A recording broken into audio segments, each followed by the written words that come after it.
Greetings, friends, and welcome to the Yes Music Podcast video series, Episode 2, Time in a Word.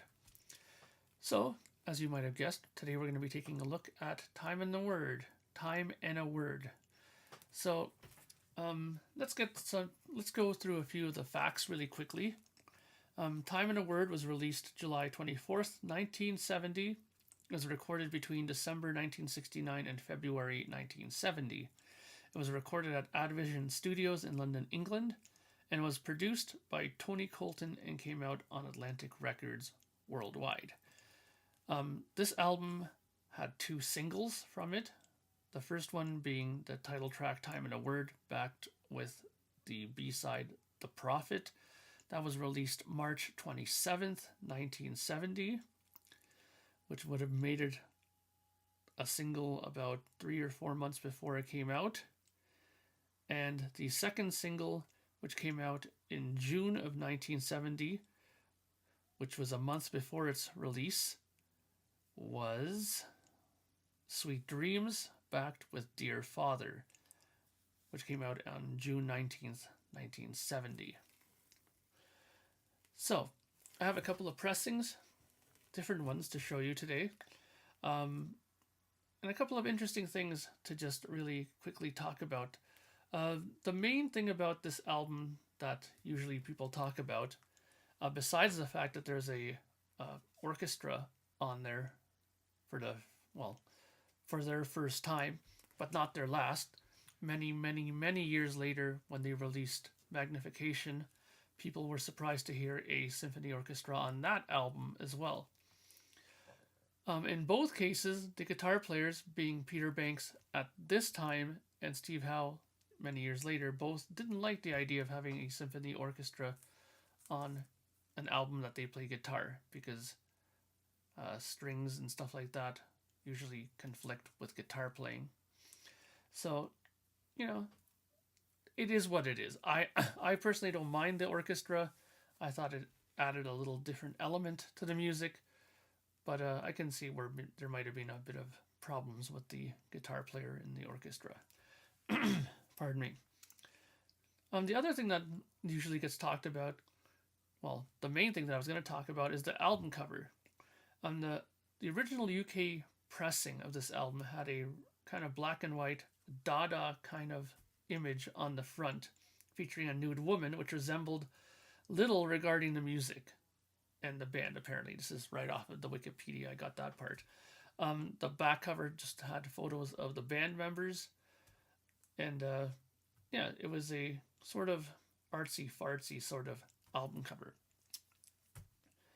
When this album got released in America, the American record distributors did not like this cover, and because of that, they forced them to make a new album cover for it, which is the one that came out in America and Canada, which was just the band pictured in the front.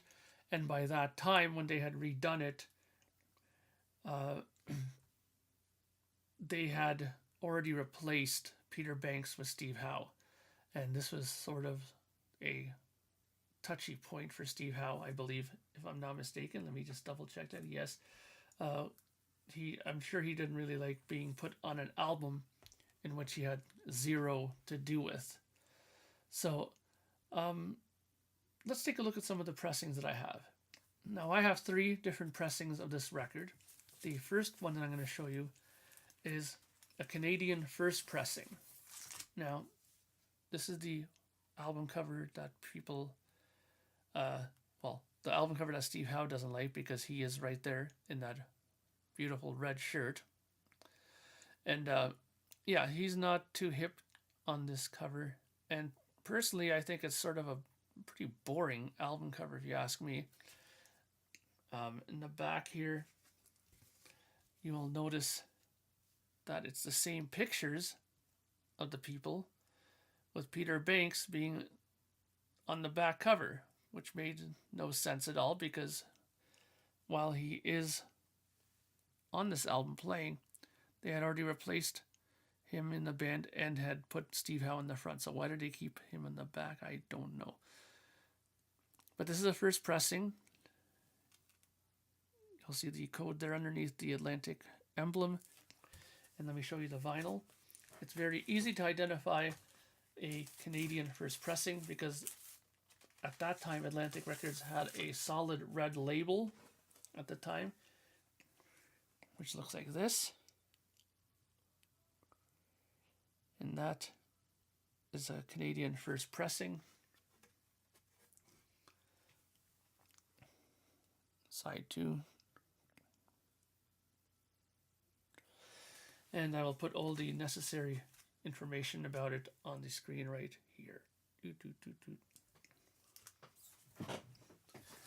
Okay, so that's the Canadian pressing. I'll move that out of the way here. Now the next pressing I'm going to show you is a pretty unique pressing.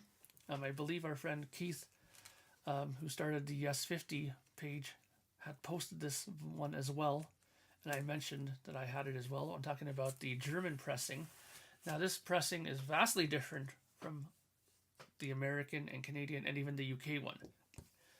This uses the first album image with Time and a Word written right there, which is sort of odd that they use that image. Now the back is totally different. It uses this image in the back.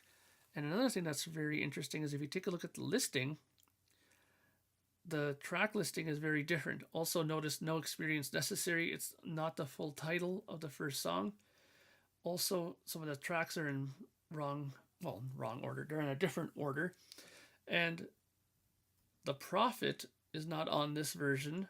Instead, they have Dear Father as the first song on side 2, which is rather interesting, which leads me to believe, and I think I mentioned this once before, that I believe this might be a totally different mix. Possibly, well, definitely a different master, I'm sure. But who knows which version of Dear Father they use, because there's many different ones that they recorded throughout the years. Which version of Dear Father appeared on this record? So, let's take a look at the vinyl.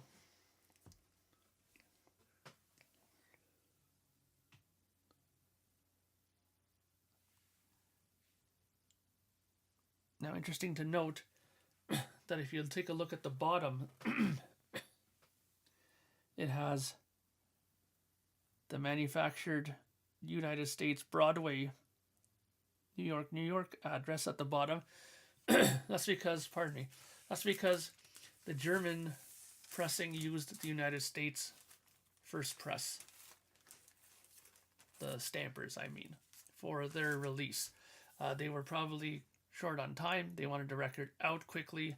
Atlantic probably, I wouldn't say panicked, but Atlantic got impatient, probably bumped over their stampers over to the German facilities, and they did their pressing of it. Because later on, there is a German proper release of this that was done with their own lacquers, etc., etc. So that is the German pressing.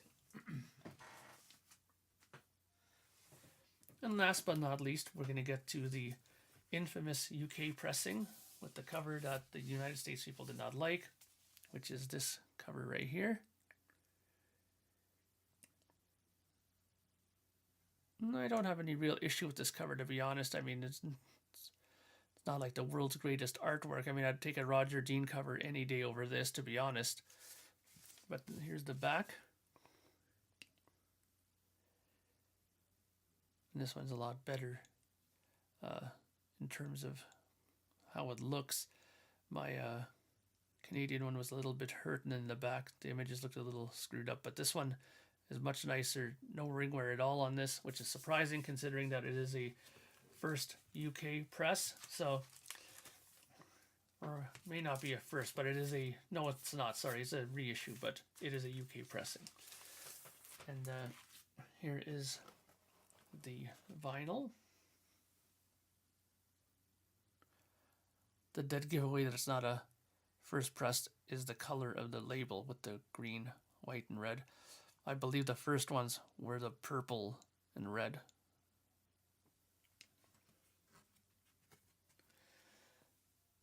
And side 2. And you can always tell a British pressing because of the K at the beginning of the serial number, which this one I believe is K40085. You'll see it right there. So that is the UK pressing of Time and a Word. Now, really quickly, I forgot to mention that this, in fact, is the first album to get on the charts. Let me just check really quickly here, because I believe I have the information here. Yes, Time and a Word became the group's first release to enter the UK album charts, with a peak at number 45, but did not chart in the United States. The album received mixed reviews from critics. So, that is Time and a Word. To me, I still like this album very much. I like Peter Banks' guitar playing. I've grown to like it a lot more over the last couple of years, ever since I've started listening to some of his other works. Again, I'm puzzled by why they got rid of him. Yes, I'm happy we have Steve Howe. He is a fantastic player, but Peter Banks had a lot to offer, I think, and had a little bit more grit, I think, to his playing than Steve Howe in some ways. But hey, it is what it is. I'm happy we have the band that we have, because Steve Howe has been with us for all this time, and I'm very glad that Yes is still rolling. So that was Time and a Word. Next episode, we'll be taking a look at the Yes album. So until next time, this is Mark Anthony K saying bye for now.